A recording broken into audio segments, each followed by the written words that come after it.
Et bonjour à tous, je me présente, je m'appelle Camille, comme Marie-Hélène l'a dit.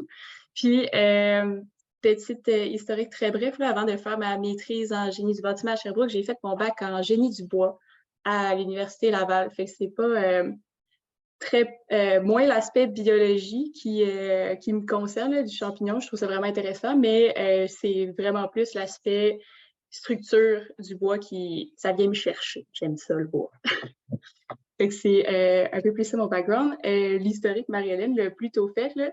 Le projet part aussi d'un rapport qui a été fait par la SHQ, puis plusieurs ministères qui se sont rassemblés en 2017, je pense, ou 2018, que ce rapport-là est sorti, qui énonçait plusieurs objectifs concernant l'amérule pleureuse. Puis un de ces objectifs-là était entre autres d'augmenter la connaissance sur l'amérule pleureuse, ce qui est vraiment vague. Fait que ça nous laisse plusieurs portes ouvertes, en fait, pour rechercher là-dessus. Donc, mise en contexte, on a parlé des conditions de croissance de l'amérule qui sont directement liées au changement climatique, qui font en sorte que nos températures ici, là, au Québec, sont de plus en plus chaudes, de plus en plus longtemps. Fait que les conditions idéales, mettons, de croissance pour le champignon, on les retrouve plus souvent. Fait que si les conditions dans un vide sanitaire au Bas-Saint-Laurent étaient idéales 4 mois par année, bien maintenant, elles le sont peut-être 5 ou 6. Fait que c'est plus facile, mettons, pour le champignon de prendre des forces pendant un délai puis de croître, en fait. Fait que c'est surtout ça, là, le contexte de changement climatique. Puis, il y a peut-être des gens dans l'auditoire qui s'y connaissent plus que moi, là, mais en fait, selon ce que j'en ai déduit, il y a deux choses que tu peux faire quand ton bâtiment est contaminé avec l'amérule pleureuse. Tu peux soit le décontaminer ou le démolir, dépendamment de où est-ce que comment le champignon a en fait la croissance du champignon, là, si elle est énorme ou non. Puis, en fait, c'est souvent, je veux dire, rien n'enlève aux professionnels qui font leur job, là, mais peut-être que si on réussissait à mieux cerner l'ampleur du champignon, si on était plus capable d'identifier ces dommages, peut-être que les interventions seraient différentes. Peut-être qu'on irait plus souvent vers une décontamination qu'une démolition. Puis ça ferait en sorte de limiter les impacts autant financiers que émotionnels, que techniques des gens qui ont le champignon. Ce n'est pas toujours des gens, là, il y a aussi des bâtiments institutionnels comme des écoles qui sont affectés des fois par le champignon, mais c'est énorme ce que ça apporte à une personne là, qui a le champignon chez elle. Fait qu'il y a ça, puis aussi comme bonus, il pourrait avoir d'aider à la conservation du patrimoine si on réussissait à moins démolir de bâtiments. Fait qu'il y a beaucoup de, je sais pas dans vous, là, mais il y a beaucoup de gens autour de moi qui sont des grands fans de maisons historiques puis de bâtiments qui sont historiques. C'est quelque chose qui est beau, puis c'est quelque chose qui fait partie de notre identité, je pense, au Québec. Puis si on les démolit comme premier recours, quand ils sont contaminés avec un champignon, bien, on perd une partie de cette identité-là. Alors voilà. Le projet, comme Marie-Hélène l'a dit, a été fait en collaboration avec l'organisme Amérule pleureuse Québec, l'Université de Sherbrooke, puis j'avais une co-directrice qui était à l'UQAR, qui maintenant est rendue indépendante. Puis le projet est financé par la Société d'habitation du Québec. Puis aussi, on est supporté par Mitax qui vient comme contribuer au financement du projet. Bref.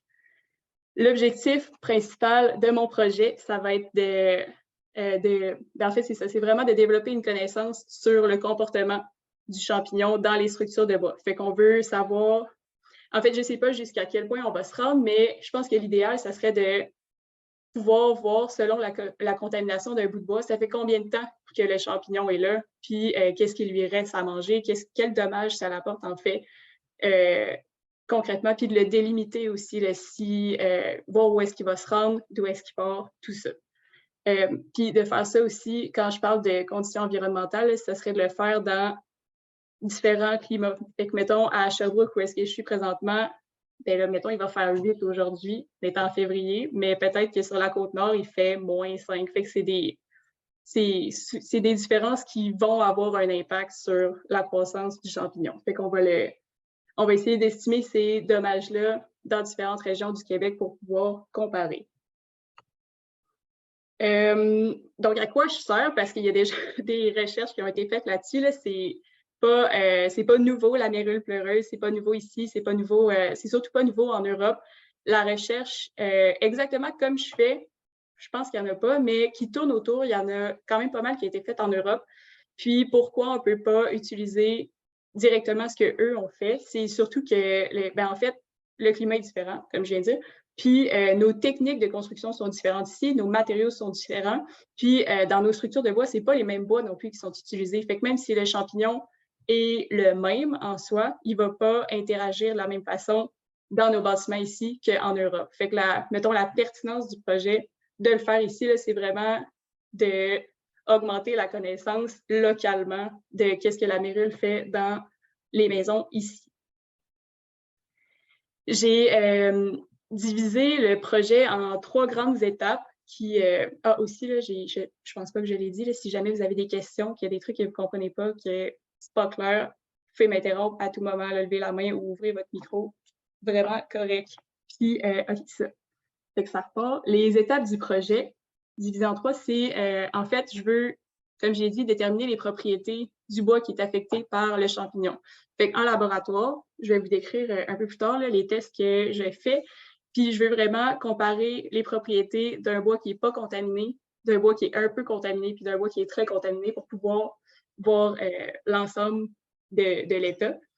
Dans cette même étape de projet-là, j'ai aussi mis tout ce qui est données météorologiques. Fait que quand je parlais des différentes villes, ça rentre là-dedans.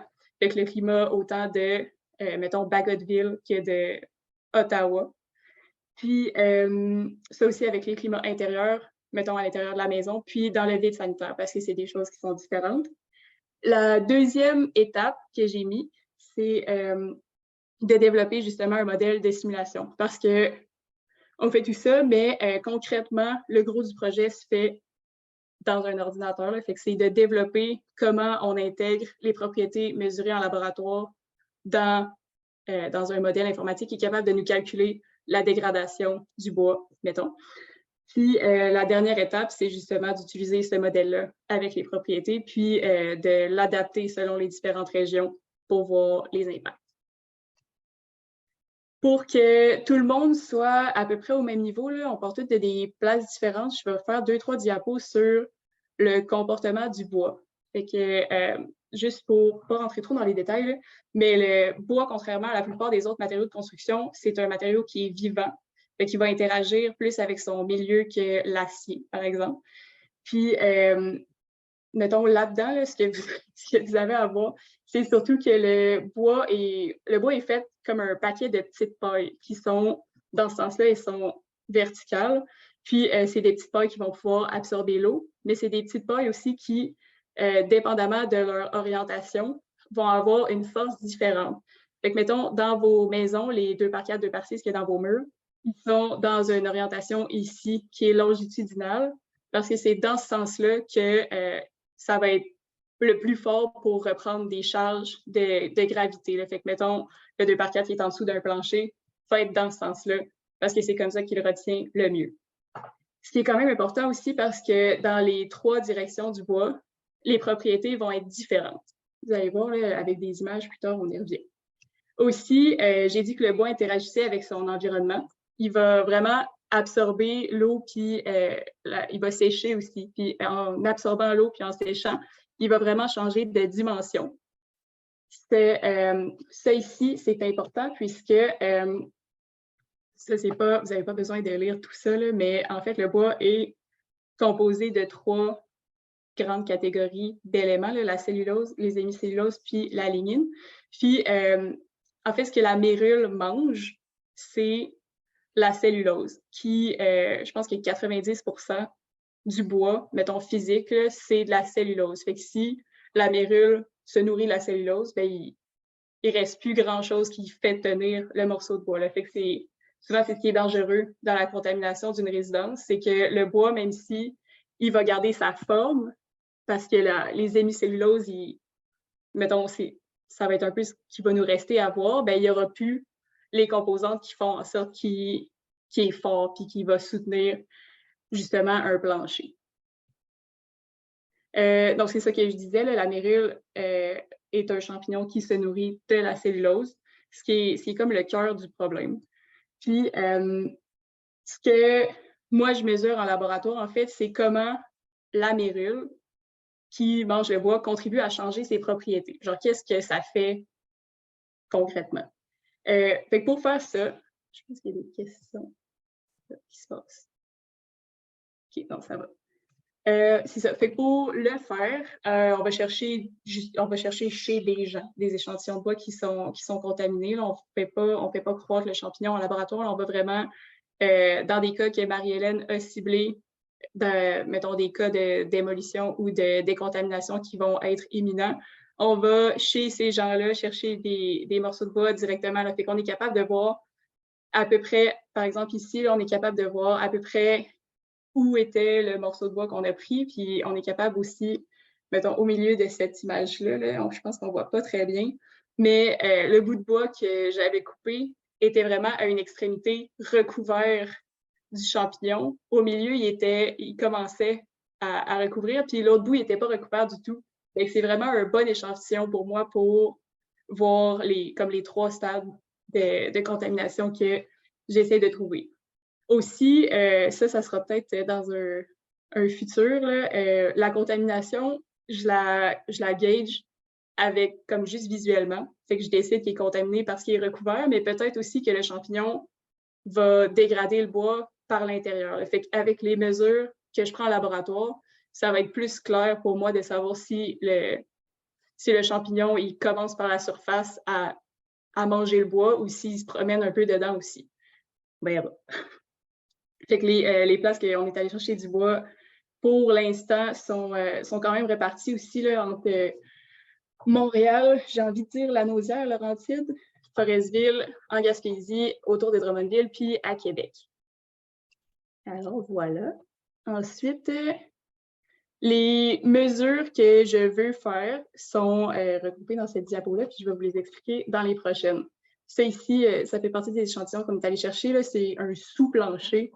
Fait que, mettons, sur le plancher, on ne voyait pas nécessairement, mais le sous-plancher au complet était contaminé. Ce qui était, je pense que pour cette personne-là, c'était comme le cas idéal, là, parce qu'il a vraiment pu juste enlever le sous-plancher, puis le reste de la structure était intact.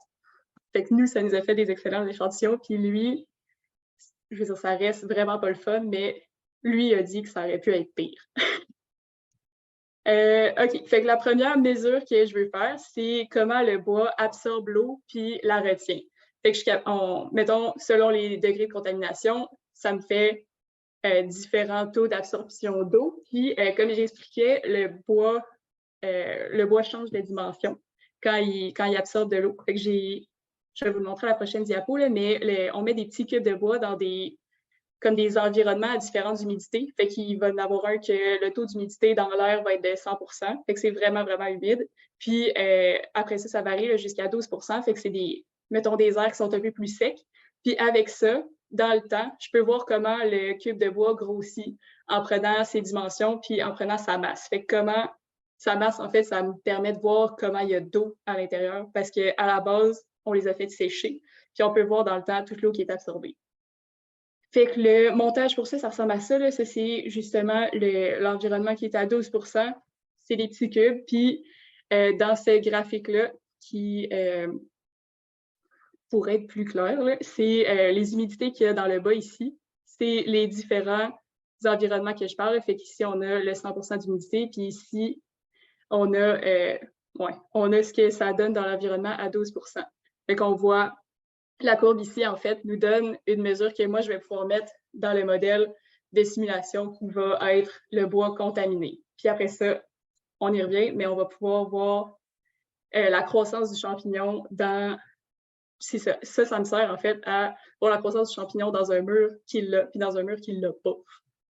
Fait que la deuxième mesure, je parlais des différents sens du bois tantôt. Ici, on le voit bien, là, en fait, ici, c'est les cernes du bois, là, les ronds qu'on voit sur le dessus d'une bûche. Ça, c'est dans le sens du 2x4 que je parlais tantôt. Fait que les pailles sont vraiment à côté sur l'eau, parce que la couleur qu'on voit ici, c'est l'eau qui rentre dans le bois. Ici, c'est le sens qui est comme tangentiel au cercle. Puis en radial, on voit déjà ici là, que l'eau rentre vraiment moins. Fait que juste dans la forme du bois, c'est facile à prédire. Puis sinon, un autre détail de ce test-là, je parlais des pailles tantôt, plus une paille est grosse, plus l'eau a de la difficulté à rentrer dedans versus une plus petite, que les forces qu'il y a dedans vont faire en sorte que l'eau rentre tout seul. Fait que ça, mettons, mon hypothèse est que si le bois est mangé par la mérule, l'eau, les pailles sont plus grosses parce qu'il y a moins de contenu à l'intérieur, fait que l'eau aurait plus de difficulté à rentrer dans le bois une fois que le bois est contaminé. Le montage de tout ça ressemble à ça, ici. Dans le fond, c'est juste de l'eau dans le fond d'un contenant, puis le grillage fait en sorte que la surface juste ici est la seule qui touche à l'eau. Fait qu'en décidant de l'orientation du bois, on accote juste un côté sur l'eau, puis dans le temps, on voit l'eau monter à l'intérieur du bois. Là. Fait que ça, une fois que, mettons, à toutes les 10, 20, 30 secondes, on va peser l'échantillon de bois pour voir à quelle vitesse l'eau entre à l'intérieur. Puis, la courbe que ça nous fait ici, sa pente, c'est la propriété que je peux mettre dans mon modèle. Sinon, le dernier test, c'est celui de la perméabilité à la vapeur. Puis, ça aussi, dans le fond, c'est toujours des questions d'environnement humide puis moins humide. Celui-là, pour l'expliquer brièvement, je vais vous montrer la cellule après, là, mais la cellule ici, c'est mettons, on met de l'eau dedans avec un sel pour qu'on ait une humidité qu'on puisse mesurer. Puis, à l'extérieur, qui est l'air ambiant de la pièce dans laquelle je fais les tests, l'humidité n'est pas la même. Fait que de semaine en semaine, on peut peser ce montage-là, puis voir la différence de masse du montage. Puis, ces mesures-là font en sorte qu'on est capable de voir à quelle vitesse la vapeur d'eau qu'il y a à l'intérieur s'échappe par le bois. Fait que, mettons, ça ici, c'est un morceau de bois. Puis, de semaine en semaine, on est vraiment capable de voir à quelle vitesse ça part. Fait que si un bois contaminé est plus perméable, ça change les résultats, en fait. Fait que c'est ça qu'on veut voir. Le montage, en vrai, ressemble à ça. Fait que juste en dessous, ici, là, on a l'eau avec un sel, puis ça passe à travers le bois. Là. Fait que dans le temps, on voit la masse on voit la teneur en humidité qui change, qui est aussi une mesure qu'on peut mettre dans les modèles. Finalement, le dernier test, c'est un test qui est mécanique. Je vous disais tantôt que, dépendamment de l'orientation, la force change. Fait que je veux le tester dans le sens le plus utilisé dans un mur, fait que le sens longitudinal. Fait que le test sert à comprimer les échantillons de bois pour voir leur force. Fait que s'ils ne sont pas contaminés, ils ont une certaine force. S'ils sont moyennement contaminés, ils vont peut-être être moins forts. Puis s'ils sont très contaminés, ben c'est sûr qu'ils sont moins forts. Là. On ne démolit pas ces maisons-là pour rien, mais ça va servir à mettre un chiffre là-dessus, là, à le quantifier pour voir quel est le dommage selon le niveau de contamination. Tout ça sert à faire les simulations qu'on va faire de deux façons. Marie-Hélène a expliqué un peu au début que le champignon cherche toujours il va déplacer sa source d'eau, en fait, pour aller chercher de la nourriture. Puis ça implique qu'il peut traverser la maçonnerie, il peut traverser un mur de briques s'il y a du bois de l'autre côté pour aller chercher sa nourriture. Là. Fait que ce qu'on voit ici, c'est les cordons mycéliens.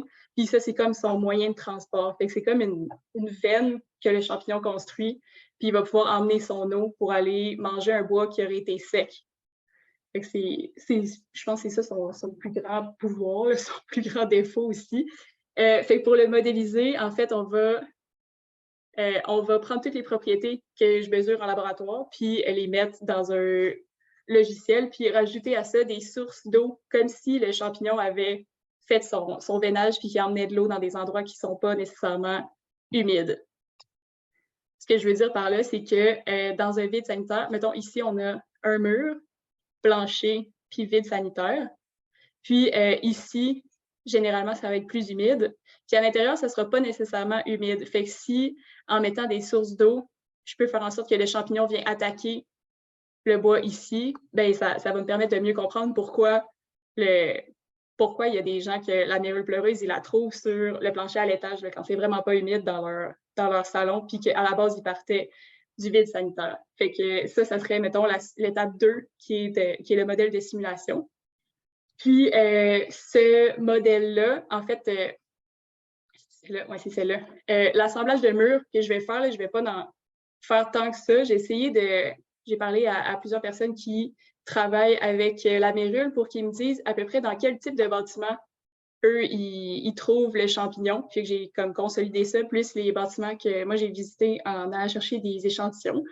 Puis souvent, ça arrive que c'est dans des résidences plus récentes. C'est arrivé, je pense que c'est une résidence de 2019, là, Marianne, que tu me disais, mais la plupart, c'est des bâtiments qui sont plus anciens quand ça arrive, parce que des vides sanitaires, il y en a de moins en moins. Fait que c'est des bâtiments qui, mettons, une architecture entre 1945 et 1975 que j'ai comme mis ensemble. C'est peut-être pas un bâtiment réaliste, mais c'est un bâtiment qui regroupe les cas les plus probables, mettons. Fait que ça, c'est l'assemblage que je vais utiliser. Puis pour les simulations, le vide sanitaire que je fais, c'est un vide sanitaire qui est sur la terre battue. Parce que s'il y a une dalle de propreté, c'est moins probable qu'il y ait un cas, là, parce qu'il y a moins de chances qu'il y ait des débris dans le sol, il y a moins de chances qu'il y ait de l'eau qui sorte du sol, là, qu'il y ait une source d'eau.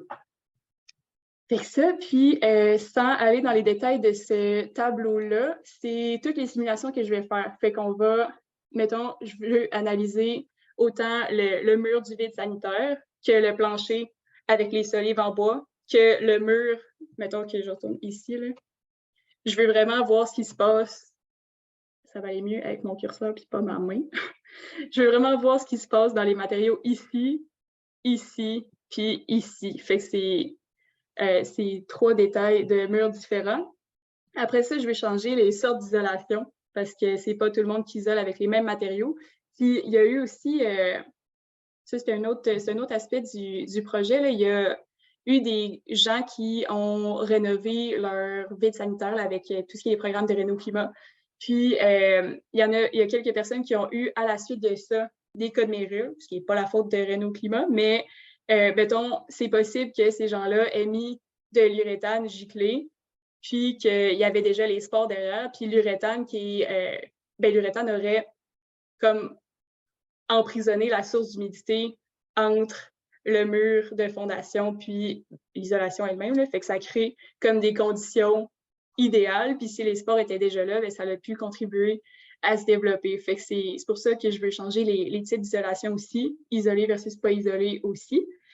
Sinon, ça, c'est toutes les villes qu'on va simuler, que je vais montrer sur la carte plus tard, là, vraiment la répartition sur le territoire. Puis aussi, un aspect est j'ai parlé des changements climatiques, fait que ça serait normal des simuler. Fait que je vais faire une partie des simulations avec les données historiques. Fait que, mettons, tout ce qui s'est passé comme climat dans les 30 dernières années, dans ces 8 villes-là.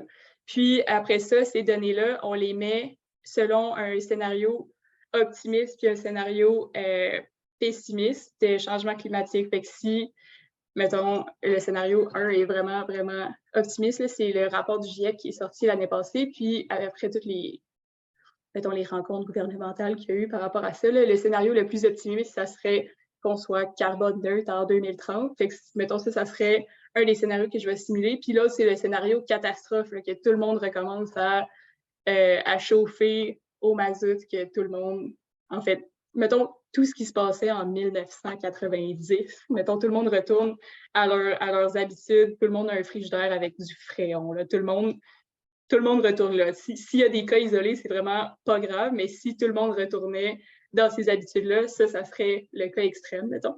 Fait qu'on va simuler les deux pour voir dans le futur la mérule pourrait avoir l'air de quoi sur le territoire.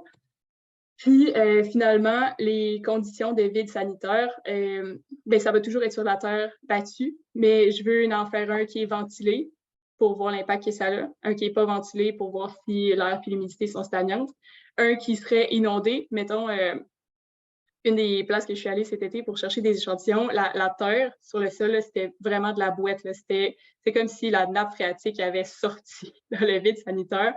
Puis je veux dire, c'est pas de la faute de personne, mais c'était tellement humide que s'il y avait eu n'importe quel champignon, c'est sûr que ça se serait développé. Là. Fait que ça, je vais simuler aussi. Ça serait la catégorie inondée. Puis aussi, je vais simuler s'il y a un tuyau d'eau dans le plancher qui pète parce qu'il gèle ou il est vieux ou peu importe. qui pète puis qu'on le trouve tout de suite ou qui pète puis qui continue de couler pendant un certain temps. Quel dommage ça peut avoir. Puis sinon, c'est ça, la dernière colonne, c'est ce que je disais, le bois qui n'est pas contaminé, un bois un peu contaminé par la mérule pleureuse, puis plus contaminé. Puis sinon, souvent, en fait, quand il y a de la mérule pleureuse, il y a souvent d'autres sortes de champignons. Là, fait que j'ai des échantillons aussi de bois qui sont pourriture générique, là, que je ne sais pas c'est quoi le champignon, mais c'est pas de la mérule pleureuse. Fait qu'eux autres aussi font partie de ces tests-là. Alors voilà, ça c'est la répartition des villes qui sont étudiées. Fait qu'on vient vraiment chercher là où il y a eu des cas de répertoriés. Parce que, mettons, ici, il y a peut-être moins de chances qu'il y ait des cas. C'est souvent lié au climat. Puis si le climat est extrêmement froid, bien, ça ne fait pas partie des conditions de croissance du champignon. Alors voilà. Puis ça ici, en fait, ça concerne les climats extérieurs surtout, mais les climats intérieurs et de vide sanitaire sont aussi reliés à la température qu'il y a à l'extérieur puis à son humidité. Fait ici, c'est sur un an, le climat qu'il y aurait dans votre salon si c'était pas climatisé, qu'il y avait juste du chauffage. Fait qu'ici, ça, mettons, c'est en début d'année, on essaie toujours, parce que dans ce cas-là, la maison est tenue à 21 degrés. Il y en a qui aiment ça plus frais, plus chaud. Donc pour ça, c'est 21 degrés. Fait que le climat est quand même constant, là, surtout l'hiver, parce qu'on chauffe, puis l'été, il n'y a pas de climatisation. Fait qu'on voit les températures dans un salon. Mais je dis salon, mais vraiment à l'intérieur, pas dans le sous-sol. Fait que c'est les températures qu'on va avoir à l'intérieur. Puis ça, c'est pour Québec. Fait que c'est en fonction du climat extérieur d'une année spécifique à Québec. Puis l'autre ici, qui est un peu plus funky, là, en fait, ça, c'est justement le climat en bleu extérieur de la ville de Québec pour la même année, qu'on voit que ça varie là, entre moins 30 puis 32.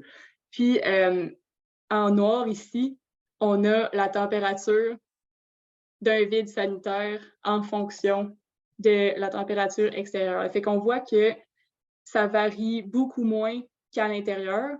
Puis ça reste toujours là, dans un intervalle qui est propice à la croissance de Meryl. Fait que ça ne va jamais plus haut que 16, puis ça sera jamais à 0. Fait que si le champignon il vit entre, on a dit 5 degrés Celsius puis 26, ben dans le vide sanitaire, à Québec, en tout cas, on a les conditions de température propices à ça. Mais à ajouter à ça, il y a toute la notion d'humidité aussi dans l'air. Fait que si l'humidité n'est pas propice à la croissance, s'il y a juste, mettons, la température qui est bonne pour la croissance du champignon, puis que l'humidité, il fait trop sec pour que le champignon se développe, bien, ça n'arrivera pas, là, même si la température est bonne. Fait qu'il y a comme pas juste la température qui est prise en compte. Puis, on arrive par là. Vas-y, Mariella. Je veux juste te dire peut-être 5 minutes si on veut se garder une période de questions. Oui, ben j'achève. Fait que quand je parle de simulation, là, on obtient on peut cibler les résultats qu'on va obtenir, mais dans les résultats, mettons ici, on a, ça c'est un mur de briques avec une solive en bois, puis on a la quantité d'eau en couleur ici, là. Plus c'est vert bleu, plus il y a de l'eau. On voit dans cette simulation-là que j'ai faite que, mettons, la brique, elle sèche vraiment bien. Le bois à l'intérieur, il y a une quantité d'eau qui est normale pour du bois à l'intérieur. Puis, vu que l'eau peut rentrer par la brique, ben, elle se ramasse un peu dans le bois. Puis le bois, dans ce contexte-là, ici, là, il reste mouillé. Fait que ça, mettons, à la quantité d'eau qu'il y a là c'est entre 60 et 80 d'humidité, bien ça, c'est très propice pour que la pourriture se développe. C'est pas toutes les maisons, c'est vraiment juste un cas qui le montre bien. Puis, ça serait juste dans le coin de la solive. Fait que dans ce qui est visuel, on la verrait pas nécessairement dans ce cas-là pour le temps que ça a été simulé. Puis, aussi, quand je parle de simulation de la dégradation du bois, pour le même assemblage, pour le même temps, on voit dans le temps en jours, fait que ça, c'est j'ai simulé pour 5 ans, on voit, mettons que à partir de la fin de la première année, il y a un petit pourcentage de dégradation de bois, puis d'année en année, le bois se dégrade de plus en plus. De la façon que c'est mesuré, en fait, c'est mesuré en pourcentage. Fait que c'est rendu à la fin de la 5e année, là, il y a 81-2% du bois ici, dans le coin supérieur ici, qui est mangé. Fait qu'il y a presque plus de bois à la fin de la 5e année dans ces conditions-là, ici. Fait que quand je parlais de propriétés modifiées, je vais faire ce genre de simulation-là avec du bois qui n'est pas contaminé, puis avec du bois qui l'est, puis je vais pouvoir comparer ce que ça change dans le temps, dans la dégradation. Ça, c'est le même principe, mais en 3D, qui nous emmène d'autres résultats. Puis, on est pas mal à la fin, là, mais ce que je disais tantôt dans le montage de perméabilité du bois, l'espèce de cellule rectangle que je montrais avec l'environnement moins humide puis l'environnement plus humide, ben, ici, on voit que si le matériau est moins perméable, il y a plus de dégradation du bois dans le temps. Fait que c'est vraiment concrètement si la propriété de perméabilité, par exemple, du bois change, ça fait en sorte que le bois va se manger plus rapidement ou non. Fait que ça, c'est juste un exemple. Les autres propriétés vont pouvoir mesurer quelque chose de similaire aussi. Puis, nous voilà à la fin. C'est un peu la répartition du projet. J'ai commencé l'hiver dernier à rencontrer Marie-Hélène pour définir le projet, définir ce qu'elle avait besoin, puis discuter avec différents intervenants du milieu, des gens qui vont dans les résidences faire des tests sur le champignon, puis des gens aussi, en fait, des gens qui travaillent avec la mérule pleureuse. Cet été, j'ai eu le grand bonheur d'avoir 2 stagiaires qui m'ont aidé justement à aller chercher des échantillons dans des maisons, puis à faire les fichiers de données climatiques, qui n'est pas une tâche qui est rapide. Cette l'aide a été vraiment appréciée. Puis sinon, cet automne, j'ai continué ça avec les mesures en laboratoire. Cet hiver, je vais essayer de finir les mesures en laboratoire, puis de commencer les simulations, puis je devrais avoir fini tout ça d'ici l'automne prochain. Puis là-dessus aussi, j'avais mis une note, là, si, je sais pas à quel point ça vous concerne vous spécifiquement, là, mais toujours besoin d'échantillons de bois. Là, le plus que j'en ai, le plus les résultats sont pertinents. Fait que si vous avez une maison qui est en décontamination ou en démolition, peut-être me faire signe ou faire signe à Marie-Hélène, puis on pourrait aller chercher du bois pour continuer les tests, là, puis tout ça jusqu'au 1er mai. Et voilà, fait que si vous avez des questions, propositions, si vous avez des choses à dire sur les matériaux dans le mur que j'ai choisi, si vous pensez qu'il y a des matériaux qui seraient plus pertinents ou pas, des ajouts qui sembleraient utiles au projet, vous pouvez soit m'écrire, soit écrire à Marie-Hélène, soit le dire dans la période de questions. Ça peut juste être pertinent. Puis, c'est ça, le fait que vous allez sûrement avoir des nouvelles du projet quand il va avancer. Sûrement que Marie-Hélène va diffuser ça. Puis, il va y avoir ultimement une diffusion par la SHQ, vu que c'est, mettons, le projet part de eux. Fait que ça va refaire surface éventuellement. Puis, ça fait le tour de ma présentation. Merci beaucoup.